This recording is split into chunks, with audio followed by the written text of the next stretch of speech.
마지막으로 이제 비문학 빠르게 하고 마무리하도록 합시다.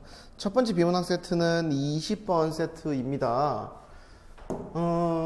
자, 이렇게 간단하게 쓱 훑어보면 표제, 부제, 내용, 주제 묻는 문제고요. 핵심, 중심 소재와 주제 묻는 문제겠죠. 그리고 두 번째 양장이라는 그 특정 키워드에 대해서 구체적인 사례 그림에 적용하는 문제겠고요. 그리고 윗글과 보기를 고려할 때 제시할 의견하고 보기를 간단하게 보면 뭔가 적용하는 사례 문제인 것 같아요. 이거는 읽기 전에 뭔가 잡을 수 있는 건 딱히 없었던 것 같고요. 재책 기술 지문인가 봐. 우리가 알 수 있는 건 딱 그 정도죠. 자, 종이가 개발되기 전 인류는 동물의 뼈나 양피지 등의 중요한 정보, 종이 개발 전 하지만 정보량에 비해 부피가 방대했고 보존과 가독에 어려움을 겪었다. 그런데 종이의 개발로 부피가 줄어들면서 종이로 된 책이 주된 기록 매체, 책, 보존성, 가독성, 휴대성, 재책 기술의 발달이 요구됐다. 책 만드는 게 재책 기술인가 보네. 이 정도. 서양은 종이책을 만들기 시작했을 때 제지 기술이 밑줄이 가운데 줄이 돼버렸어요. 제지 기술이 동양에 비해 미숙했고 질러픈 종이로 책을 제작. 내구성을 높이기 위한 기술이 필요했다. 그래서 자 이렇기 때문에 이렇게 했어. 그래서 자 이렇게 인과를 계속 묶이는 거죠. 표지에 가죽을 씌우거나 나무판을 덧대는 방법, 이게 양장이래요. 양장은 내지 묶기, 표지 제작을 따로 한 후에 합치는 방법이래요. 내지 묶기 플러스 표지 제작. 내지는 실매기 방식을 통해 묶은 다음에 표지는 판지에 천이나 가죽 등의 마감 재료를 접착한대요. 이렇게 키워드만 체크를 해 놉시다. 표지와 내지를 결합할 때는 표지, 내지, 결합, 책 등과 함께 결합되는 내지 부분에 접착제를 발라 책 등에 붙인다.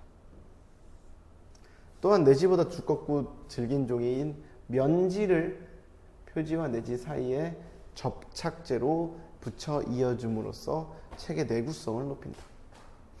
표지 부착 후에는 가열한 쇠막대 책 등 쪽 가까운 부분 눌러서 펼침성이 좋도록. 얘들아, 여기에서는 굉장히 땡큐인 게 요만큼이 양장에 대한 방법을 알려주는 문제였잖아. 근데 그 구체적인 걸 우리한테 이해해서 문제에서 줬잖아. 여기 와서 그냥 적용하면 돼. 자, 다시 볼게요. 양장은 어떻게 하는 거래요? 내지와 표지를 따로 해서 합치는 거래. 내지는 실매기 방식을 통해 실로 묶는데 내지 뭐겠어? 미음이겠죠. 미음은 실로 묶는 거. 맞아. 그리고 나서 하나씩 볼까? 기억이 뭐야? 책 등이죠. 접착제를 활용해서 내지와 결합한다. 내지 부분에 책 등에 붙인다. 그죠? 이게 맞는 말. 니은은 가열된 세막대로 눌러 펼침성을 향상시켰다. 요거 뭐겠어? 홈이겠죠. 홈. 그죠? 홈. 내지. 책 등. 이렇게 잡았고요. 디귿은 따로 제작한 뒤, 표지는 따로 제작한 뒤 실매기를 통해 리을과 결합시켰다. 자, 얘가 틀렸어. 자, 왜 틀렸어? 리을은 누군데? 리을이 아니지. 디귿은 누군데, 디귿? 표지죠, 표지. 판지에 천이나 가죽 등의 마감 재료를 접착하여 만들고요. 그리고 디귿을 리을과 결합하는 장면, 리을은 면지, 접착제로 붙여 이어준다. 실매기가 아니라 접착해서 붙여줍니다. 리을은 미음보다 튼튼한 종이, 그저 면지, 튼튼한 종이. 그리고 이게 묶은 거죠. 묶는 다음에 면지 가지고 이름 써줄까? 면지 가지고 디귿과 표지와 결합한다. 그대로 나왔죠. 자, 이렇게 하면은 자연스럽게 한 문제가 해결이 되고요. 18세기 말에 유럽은 자, 여기서 이제 내용이 보여야 되는 거. 자. 그래, 흐름이 신경 쓰여야 되는 포인트가 뭐냐면 서양 종이책을 만들기 시작했을 때 18세기 말 유럽, 서양 유럽 같은 방향이고요. 종이책 만들기 시작했을 때와 18세기 말로 시간의 이동이 일어났어요. 그 다음에 비슷한 키워드가 나오나 밑에 쓱 한번 보면 20세기 중반이라는 내용이 나오네요. 그럼 이 시간의 흐름에 따른 내용이라는 게 통시적인 표현이라는 게, 통시적인 구성이라는 게 틀리지 않은 표현이겠네요. 요거 잡을 수 있겠고요. 유럽은 산업혁명, 인쇄가 기계화, 대량 생산을 위한 기반이 갖춰졌고요. 경제의 발전으로 일부 계층에만 국한됐던 독서 확대되어 제책 기술도 대량 생산이 가능한 방식으로 발전했대. 철사, 연매기, 책장 넘김이 용이하지 않아 가운데 매기, 중철, 이콜이죠. 주된 방식, 인쇄지를 포개놓고 책장이 접히는 한가운데 부분을 디귿자형 철심 매였는데 보통 2개의 철침으로 표지와 내지 고정, 떨어지는 경우가 잦아 4개로 받기도 했어. 광고지 팸플릿 등 오랜 보관이 필요 없거나 분량이 적은 인쇄물, 쉽게 펼치고 넘길 수 있고 말아서 간편하게 휴대, 이런 장점이 있대요. 그리고 화학 접착제, 무선철, 선이나 철사 없이 화학 접착제만, 자동화가 가능, 대량 생산 단가 낮아, 싼 거죠. 그리고 언제로 넘어가? 1990년대 습기 경화형 우레탄 한멜트, 내구성이 강화된 책. 무선철은 지금도 발전하고 있다. 대부분의 책은 무선철 방식. 자, 볼게요. 제책 기술을 발전한 게 아니고요. 현대화 접착제가 개발이 메인이야? 이게 메인은 아닌 것 같아요. 등장, 유형, 묶기 방식 발전 과정. 자, 이게 맞죠. 사회적 영향 아니었고요. 사회적 영향이 제책에 영향을 준 걸로 가야 되는 거고요. 필요성, 의, 내구성 이거 아니고요. 됐어? 그 다음에 요구사항, 작년에 제작된 문집은 간편하게 말아서 휴대가 가능했지만 표지 한가운데가 떨어지는 문제. 작년엔 뭘 썼을까요? 그죠? 중철이고요. 2침이었을 확률이 높죠. 그죠? 침 2개 철침. 이에 대한 보완이 필요하며, 올해는 100쪽 이상 증가, 오래도록 문집 보관, 그리고 제작 비용 절감. 자, 두꺼운 거 해야 되니까, 자, 일단 양장을 하면 뭐가 문제야? 가격이 안 맞겠죠? 왜냐하면 저렴하다라는 얘기가 안 나왔어요. 양장 특징에서. 그 다음에 중철에는 이건 보존이 안 되죠. 그러니까 뭐밖에 없어? 무선철밖에 없죠. 그럼 다 무선철에 대한 이야기하는 걸 찾아볼게요. 철침으로 옆을 묶는 거 아니고요. 분량이 증가, 요거 아니죠. 그리고 철침 늘리는 거 아니고요. 내지와 표지를 이 양장인데 요거는 일단 그 가격적인 측면에서 애매하죠. 이것도 마찬가지고요. 근데 단가, 내구성, 화학 접착제 이쪽으로 가는 게 맞겠죠. 문제에서 요구한 정보들을 바탕으로 특징을 고르는 전형적인 비문학 기술 문제였고요. 하지만 글의 구조가 복잡하지 않아서 생각보다 쉽게 풀 수 있었다. 그거고요. 다음 세트로 넘어가면 요 미술 지문이 나와요. 동양 미술 지문인데 요거는 수업 시간에 했으니까 넘어가도록 하고요. 자, 요 문제입니다. 금리 문제예요. 금리. 첫 번째 단어가 금리잖아. 경제 지문이겠죠. 문제 유형 쓱 보면 내용 정리, 그리고 내용 일치, 사례 적용, 어휘 문제죠. 딱 기본적인 세트고요. 그럼 중심 화제 무슨 내용인지만 잘 파악해서 읽어나가면 되겠죠. 한번 빠르게 보도록 합시다. 금리는 이자 금액을 원금으로 나눈 비율, 이자율이라고도 한다. 네. 자금의 수요자에게는 빌린 대가로 지급하는 비용, 공급자에게는 현재 소비를 희생한 대가로 수익, 자, 비용이 발생하고 이자 수익이 생긴다. 그래서 이 금리를 바탕으로 수요자와 공급자가 연결된대요. 네. 금리는 일반적으로 명목금리와 실질금리로 구분한다. 명목금리는 금융자산의 액면 금액에 대한 금리, 액면 금액에 대한 금리. 실질금리는 물가 상승률을 감안한 금리. 그래서 명목금리에서 물가 상승률을 빼면 알 수 있다. 자, 여기서 잡아야 되는 건 실질금리는 명목금리 빼기 물가 상승률이라는 거죠. 요게 첫 번째로 문제로 나올 만한 포인트고요. 두 번째는 우리가 알아야 되는 거, 액면 금액이 무슨 뜻이냐면 돈에 써 있는 그 금액 자체예요. 그래서 명목금리는 정말로 돈이 얼마가 금리가 붙냐고요. 실질금리는 그거 빼기 물가 상승률이겠죠. 왜냐면 자, 물가 상승률이 높아지면 돈의 실제 가치인 실질금리는 낮아져. 자, 요거는 이렇게 할게요. 물가 상승률이 높아지면 실질금리 낮아지고요. 물가 상승률이 낮아지면 실질금리 높아진다 하면서 예시까지 줍니다. 1년 만기 적금기 예금의 명목금리가 6%, 근데 물가가 7% 올랐어. 실질금리는 마이너스 1%, 구매력에서 손해를 봤다. 그러니까 세상의 모든 세상의 물건의 가격들, 물가가 7%가 올랐어. 근데 나는 은행에 1년 동안 넣어놔서 6%의 이득을 봤어. 그럼 사실상 6%의 이득을 본 게 아니라 1%의 손해를 본 거죠. 뭐? 구매력에서. 그거 가지고 할 수 있는 게 오히려 작년보다 1%가 줄었으니까 이렇게 이해를 하면 되는 구절이었어요. 이 부분을 이해해야 이 뒷부분의 내용과 방향을 제대로 잡을 수 있고요. 됐니? 그리고 명목금리보다는 실효 수익률을 따져봐야 된다. 얘들아, 실효 수익률은 실질금리랑 또 다르죠.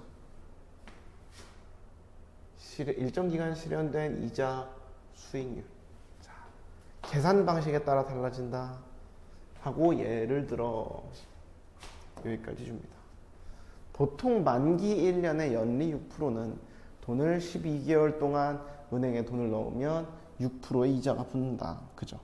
근데 정기 예금은 목돈인 100만원 납입하고 이자로 6만원, 매월 일정액을 불입해 목돈을 만드는 정기 적금, 매월 돈 넣어서 계산이 다르다. 첫째 달 10만원은 12개월분 6% 이자, 둘째 달 10만원은 11개월에 이자 5.5%. 그래서 실효 수익률은 3.9%. 저걸 다 계산을 해보는 거죠. 실제로 얼마를 버릴 수 있는지, 이자를. 이런 이자 계산 방식의 계산의 방식은 대출금리도 유사.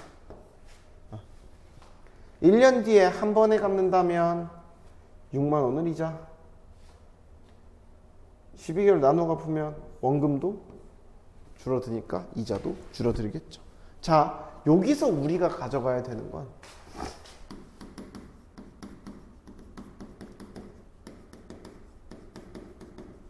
일단 이거 잡아야 되고요. 요거 잡아야 되는 거죠.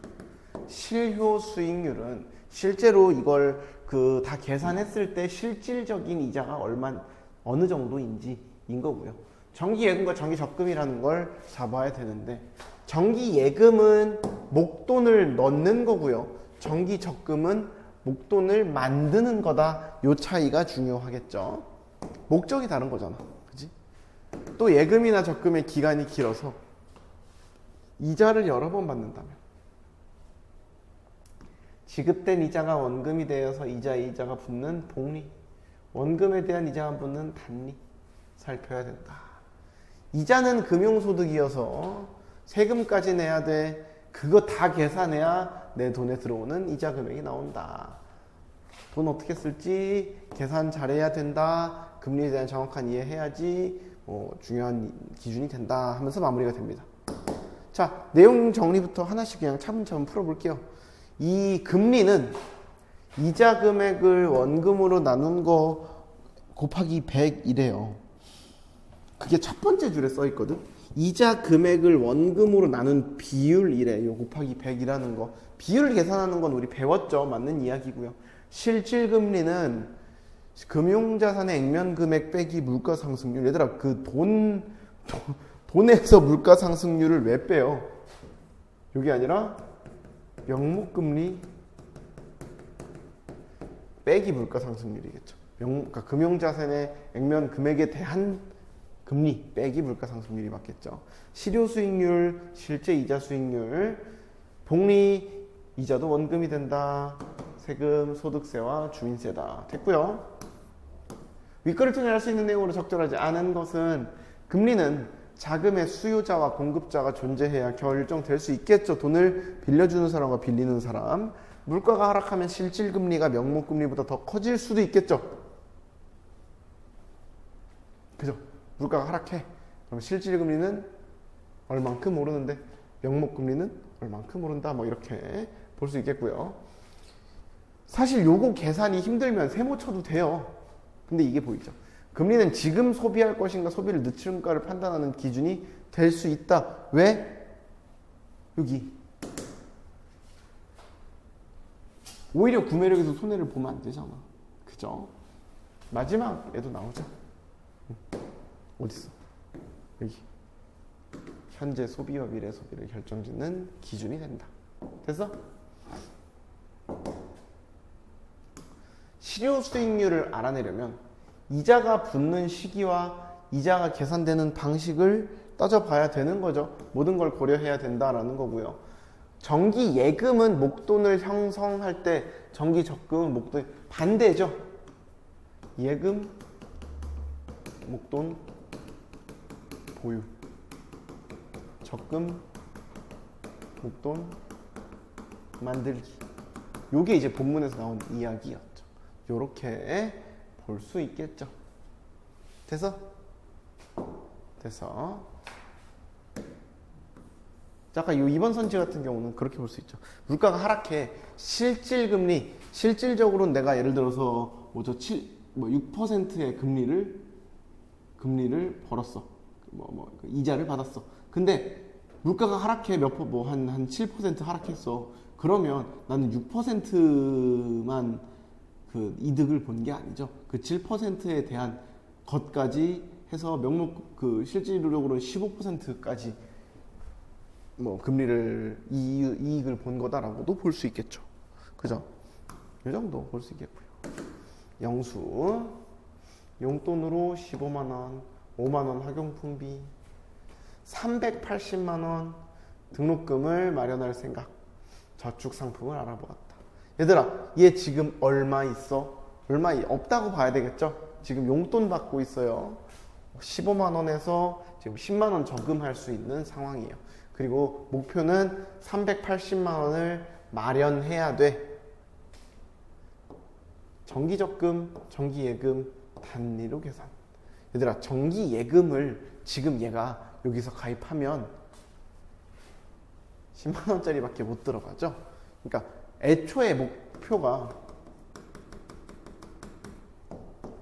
목돈 만들기잖아. 그러므로 적금을 들어야죠. 그리고 친절하게 그 적금의 실효 수익률은 9.25%래. 6%짜리인데 그걸 3년 동안 이렇게 나눠서 첫 달은 3년치 한 달 빼고 이거 다 계산하면 9.25%래. 그죠? 자, 일단 정기 예금에 넣으면 된다라는 말이 들어간 걸 다 지울게요. 정기 예금에 넣으면 목돈이 세네. 정기 예금에 넣으면 안 됩니다. 그냥 마지막 달에 넣은 건 입학하고 3년 있다가 받을 수 있어. 군대 갔다 와서 받겠네요. 정기 예금의 실효 이자율이 정기 적금보다 높으니 3년 동안 정기 예금에 넣으면 대학에 갈 수가 없어요. 그죠? 정기 적금에 들어야 된다니까. 5만 원을 매월 정기 적금에 넣으면 3년 뒤에 목돈이 생긴다. 얘들아, 5만 원 곱하기 3년 하면 36번 들어가는 거잖아. 그죠? 5만 원 곱하기 36 하면 얼마니? 그래봤자 180 아니야? 근데 얼마를 벌 때? 380, 이자가 200만 원이 붙는다고? 실효수익 9%인데 말도 안 되는 소리고요. 용돈 15만 원 전부를 3년 동안 넣으면 15 곱하기 36을 하면 얘들아 540이 나와요. 돈이 남아요. 은행 금리가 마이너스가 은행이 돈을 가져가지 않잖아, 그지? 그리고 쓰고 남은 돈 10만 원을 아니 3번 아니었고 그럼 4번밖에 없는데 3년 동안 10만 원씩 내는 정기 적금에 들면 20만 원이 넘는 이자가 되는데 10 곱하기 360이잖아. 9.25%면 거의 10%에 가까운데 20만 원이 넘겠죠. 그러면 380은 넘죠. 그죠? 됐니? 이렇게 볼 수 있을 것 같습니다. 생각보다 그 보이는 것보다 그 예금 적금 부분만 잡아도 어렵지 않게 풀 수 있는 세트였고요. 문맥상 기억에서 미음과 바꿔 쓸 수 없는 것. 기억부터 볼게요. 기억 어딨어? 물가가 올랐다, 물가가 인상됐다 맞고요. 계산법이 다르다, 계산법이 용이하다. 얘들아 용이 아니고 상이하다 해야 돼요. 용이하다는 편하다는 뜻이죠. 그래서 갚는다 상환하다 맞고, 붓는다 부가된다 맞고, 늦춘다 보류한다 맞죠. 이렇게까지 풀면 요 세트도 마무리가 됐고요. 남은 마지막 비문학 세트 어디지? 39번 세트로 갑시다. 자, 보도록 합시다. 우주 탐사선이고 밑에 그림이 탐사선과 중력장과 행성이 나오면 바로 과학지문인 거 알겠죠? 그리고 우리가 과학지문 하면 끔찍하게 생각하는 그래프 문제가 오른쪽에 바로 딱 보이고요. 그죠? 요거를 바탕으로 어떻게 접근할지를 한번 계획을 세워봅시다. 윗글을 읽고 답할 수 있는 질문이 아닌 것은 결국 내용 문제고요. 윗글을 바탕으로 보기를 이해한다. 윗글을 바탕으로 보기를 이해한다. 보기 내용 그래프에 적용하는 그런 문제인가 보네요. 얘도 뭐 유사한 사례로 뭔가를 찾는 문제인 것 같고요. 내용 이해 문제고요. 내용 충실하게 잘 파악해봐라. 그런 세트가 되겠네요. 그러면 읽어보도록 합시다. 자, 우주 탐사선이 지구에서 태양계 끝까지 날아가기 위해서는 일정 속도 이상에 이르러야 된다. 우주 탐사선의 속도에 대한 이야기네요. 그러나 탐사선의 추진력만으로는 이러한 속도에 도달하기 어렵다. 자, 한계 제시해주고요. 추진력을 마음껏 얻을 수 있을 정도로 큰 추진체가 달린 탐사선을 만들 수 없기 때문이다. 인과로 잡아줬네요. 대신에 탐사선을 다른 행성에 접근시키는 스윙바이를 통해 속도를 얻는다. 스윙바이가 키워든 것 같죠? 스윙바이란 말 그대로 탐사선이 잠깐 행성에 다가갔다가 멀어지는 것이래요. 그거가 어떻게 되는지 원리에 대해 알아봅시다. 스윙바이 원리를 이해하기 위해서는 중요한 내용이겠죠? 행성이 정지한 채로 있지 않고 태양 주위를 공전한다는 점을 떠올려야 된다. 뒤에서 바람이 불면 달리기 속도가 빨라지듯이 외부의 영향으로 물체의 속도가 변한다. 두 가지 조건이네요. 1번과 2번. 행성은 공전한다. 그리고 외부의 영향으로 속도가 변한다. 탐사선을 행성에 접근시켜 공전을 이용하는 스윙바이는 그림과 같이 나타날 수 있다. 자, 그림이랑 같이 봅시다. 공전하는 행성에 접근하여 중력장에 진입할 때는 공전 방향과 중력장에 진입할 때 공전 방향과 탐사선의 진입 방향이 서로 달라 탐사선의 속도 증가가 크지 않다. 그러나 탐사선이 곡선 궤도를 그리며 방향을 바꾸어 공전 방향에 가까워지면 탐사선의 속도는 크게 증가된다. 왜냐하면 탐사선이 행성에서 멀어지는 방향이 행성의 공전 방향에 가까울수록 스윙바이를 통한 속도 증가 효과는 크기 때문이다. 얘들아, 일단 이 그림을 보면 얘가 이렇게 접근할 때는 속도 변화가 안 많다가 방향을 바꿔서 행성의 공전 방향에 가까워지면 탐사선의 속도는 크게 증가된다. 여기까지는 그냥 알겠죠? 이렇게 가면 이쪽이 빨라진대. 여기로 가면서 엄청 빨라진대. 근데 왜냐하면 다음입니다. 탐사선이 행성에서 멀어지는 방향이 공전 방향에 가까이 있을수록 스윙바를 통한 속도 증가의 효과는 크기 때문이다 라는 말이 나오는데, 사실 이게 이쪽으로 가는 중력의 영향을 받아서 같이 끌려가서 뭐 이렇게 이렇게 설명할 수도 있거든. 근데 우리가 모두가 과학을 잘하는 건 아니고요. 과학 문제가 아니잖아. 우리가 과학을 못하면 이 문제를 못 푸는 것도 아니고요. 그래서 여기서는 우리한테 주는 정보는 그냥 줬어요. 행성에서 멀어지는 방향이 공전 방향에 가까울수록 그렇구나 하면 돼. 공전 방향에 가까워지면 속도 증가의 효과는 크구나. 반대로 말하면 선지에서 나올 수 있는 말은 그런 거 있겠죠. 스윙바이를 통한 속도 증가의 효과를 크게 하려면 행성에서 멀어지는 방향이 행선의 공전 방향에 가깝게 하면 된다. 이런 말이 나오겠죠. 그죠? 요렇게 일단 그림과 관련된 거 하나 잡았고요. 탐사선의 속도 증가에 중력도 영향을 미친다고 생각할 수도 있다. 말투가 아닌 것 같죠? 다가가다 보면 행성의 중력의 영향으로 속도가 증가. 그러나 마친 후 속도의 크기 변화에 중력이 영향을 미치지는 못한다. 왜냐하면 벗어나면서 속도를 잃기 때문이다.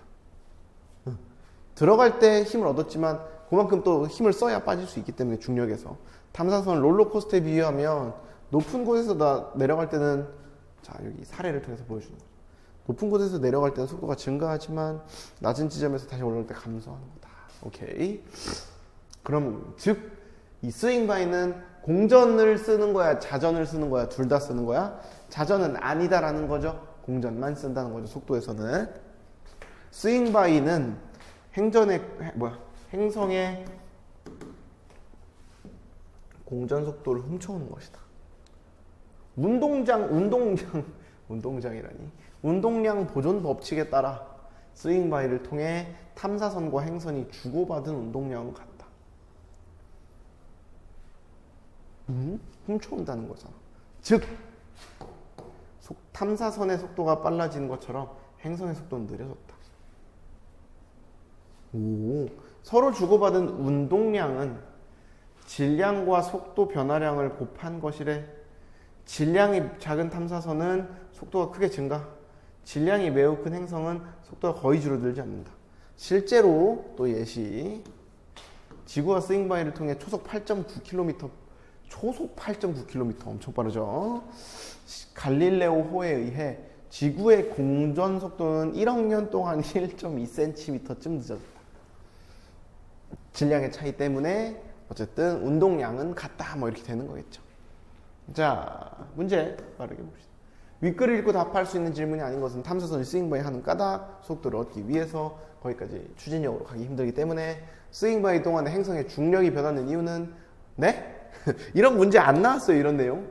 스윙바이를 할 때 행선의 공전이 중요한 이유는 그쪽 방향에 가까우면 속도가 빨라지기 때문에. 속도를 효과적으로 오는 방향은 방금 말했잖아. 그쪽 공전 방향과 가까이 탈출한다. 그 다음에 행성의 공전 속도가 매우 작은 이유는 질량이 크기가 차이기 때문에 요거죠. 다음, 보기를 이해할 때 적절하지 않은 것은 A에서 탐사선은 중력의 영향을 받지 않으니까 속도가 일정하겠죠. 두 번째, B에서 탐사선은 행성에 점점 가까워지겠죠. 그러니까 점점. 그 다음에 스윙바이로 속도가 빨라진 탐사선은 D에서부터 멀어지겠죠. 속도가 또 일정하게 유지되니까.